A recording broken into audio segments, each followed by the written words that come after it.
10 heures, le flash d'information sur RTI 1. Madame, monsieur, bonjour. Direction tout de suite le Nigeria où le président élu Ahmed Bola Tinubu promet d'unir et de sécuriser le pays. Le nouveau président nigérian a été investi hier à Abuja. À noter que le président de la République de Côte d'Ivoire, Alassane Ouattara, a assisté à cette cérémonie. Les précisions dans ce reportage de Jérôme Kofi Abola. Le président de la République, Alassane Ouattara, de retour à Abidjan ce lundi après-midi, après un séjour de 24 heures dans la capitale nigériane, où il a pris part à la cérémonie d'investiture du président élu du Nigeria, son Excellence Bola Ahmed Tinubu. C'est le vice-président de la République, Timoko Melie Kone, qui l'a accueilli à sa descente d'avion. La cérémonie d'Abuja a été notamment marquée par un défilé militaire. Comme le président ivoirien, son Excellence Alassane Ouattara, plusieurs autres chefs d'État et de gouvernement ont rehaussé de leur présence cette cérémonie. En prenant donc officiellement fonction, le président élu du Nigeria, Bola Ahmed Tinubu, devient ainsi le successeur du président sortant Muhammadu Buhari, qui lui quitte le pouvoir après avoir assumé 2 mandats consécutivement, comme le veut la constitution nigériane. En Côte d'Ivoire, le ministre de l'Hydraulique, de l'Assainissement et de la Salubrité, Bouaké Fofana, a effectué hier une visite de terrain sur des sites à risque. Des travaux d'aménagement ont été effectués sur ces lieux. Il s'agit des communes d'Abobo, de Yopougon, de Bergeville et de Cocody. Les détails, Serge Pacôme Didi et Abdoulaye Koné. Dans les communes de Bingerville et de Yopougon, plus précisément dans les quartiers de Figugayo et Siporex, des opérations de curage de caniveaux ont été lancées par le ministère de l'Hydraulique, de l'Assainissement et de la Salubrité. Des travaux qui se déroulent en prévision de la saison des pluies. Ce travail a commencé depuis des semaines.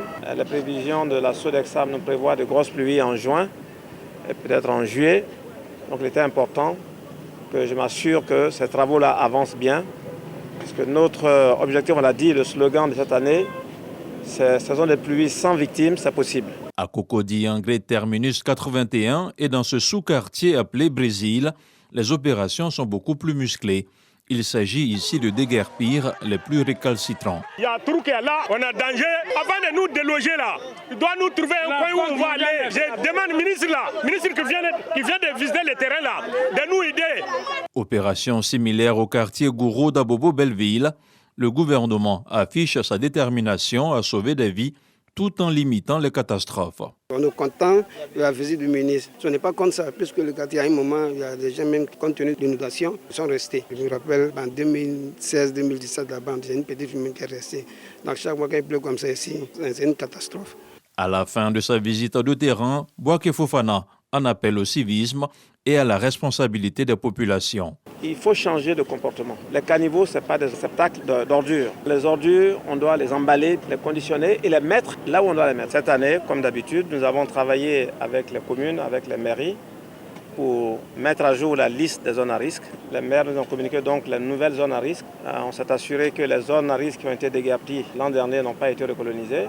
Cette année, au moins 24 sites à risque ont été répertoriés. Il est bon de rappeler que les phases de répression sont assorties d'amendes, voire de démolition en cas de non-respect des mesures préventives. Toujours en Côte d'Ivoire, des germes de la fièvre hémorragique de Crimée-Congo ont été découverts récemment dans des élevages à Tiotoniaradougou, dans la région nord. C'est une maladie grave transmise de l'animal à l'homme. Une délégation du ministère des Ressources animales et halieutiques s'est donc rendue sur place pour sensibiliser les éleveurs et populations. Le point dans le journal de 13h.